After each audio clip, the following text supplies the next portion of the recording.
Hello అండి. Videos పెట్టక చాలా డేస్ అవుతుంది గదా! సో, ఫైనల్లీ పెళ్లయితే అయిన తర్వాత ఇగ ఇంటికొచ్చేసి మా ఇంటి కుర్ముత్తుకైతే బయలుదేరిపోయాము. కారైతే మా ఆయన వాళ్ళ చుట్టాలదనమాట. ఇగ కారిచ్చేసరికి పిల్లలని తీసుకొని అత్తయ్య, నేను, ఆయన, పిల్లలు కలిసి వెళ్ళాము.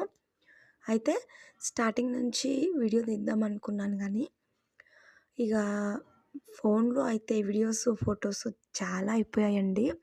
సో, షార్ట్‌గా, స్వీట్‌గా తీసిన షార్ట్ వీడియో అనమాట. ఇక అలా కార్‌లో వెళ్తుంటే ఆ వాతావరణం అయితే ఎంత బావుందంటే, అసలు నిజంగా అండి పల్లెటూరులో మనకి చూడ్డానికి పచ్చని పొలాలు, ఆవులు, మేకలు అన్నీ ఎలా కనబడుతుంటాయంటే, కళ్ళకేదో అదొక తెలియని ఫీలింగ్ అనమాట. ఇగ ఎలాగైతే అలా అండి. కార్‌లో బయలుదేరిపోయాము.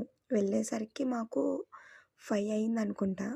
ఫుల్ మనకి నవంబర్ మంత్ ఫస్ట్ నుంచి స్టార్ట్ అవుతుంది కురుమూర్తి జాతర అయితే.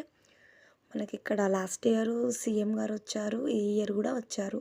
సో, ఇక్కడ నుంచి అయితే మనకి జాతరకి రోడ్ అనేది స్టార్ట్ అవుతుంది.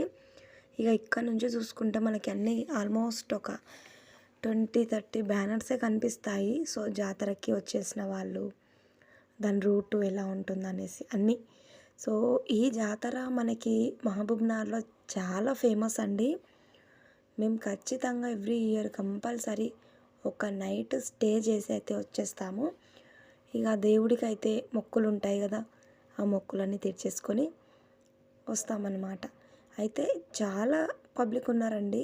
సో, స్టార్టింగ్ నుంచి అయితే ఎక్కువ ఇంకా. సో, మేము కొంచెం ఆల్మోస్ట్ మినిమమ్ అంటే మధ్యలో వెళ్ళాము. ఇగ వెళ్ళేసి షెడ్లలో కూర్చున్నాము. ఇగ అత్తయ్య స్నానం చేసేసి అక్కడ మేము చేసే వాటంటి ఆ దేవుడికి నైవేద్యం గానీ అవన్నీ అత్తయ్యనే చేస్తుంది. సో, ఇక్కడ అత్తయ్య స్నానం చేస్తుంది. సో, అత్తయ్య దగ్గరికి పిల్లలు వెళ్తున్నారు. ఇక్కడొచ్చేసరికి మేము కూర్చున్నాము. పబ్లిక్ అయితే బానే ఉంది. సో, మాకు దర్శనానికి వెళ్ళొచ్చేసరికి కొంచెం లేట్ అయిందనమాట. పిల్లలు సరిగ్గా నడవడంతో వాళ్ళు ఎక్కడం, దిగడం చాలా ఇబ్బందయింది. ఇగో అత్తయ్య స్నానం చేసొచ్చి కుండలు కొనుక్కొచ్చుకుంటాము మేమే. అందులో నైవేద్యం పెట్టేసి కురుమూర్తి స్వామికైతే దాసంగం అయితే పెట్టేసి హనీతోని గండదీపం అయితే మోపిచ్చేసి ఫైనల్లీ నైట్ అక్కడ పచ్చిపులుసు చేసుకొని బెల్లమన్నం వండుకున్నాము. అవయిన తర్వాత ఇగ దర్శనం కంప్లీట్ అయిపోయింది. తినేసి పడుకొని మళ్ళీ మార్నింగ్ రిటర్న్ వచ్చేసాము. సో, ఈ జాతర వెళ్ళడం గానీ చాలా హ్యాపీగా ఫీల్ అయ్యామండి. చాలా బావుంటుంది. మీరు కూడా ఖచ్చితంగా వెళ్ళండి. వీడియో నచ్చితే తప్పకుండా లైక్ చేయండి.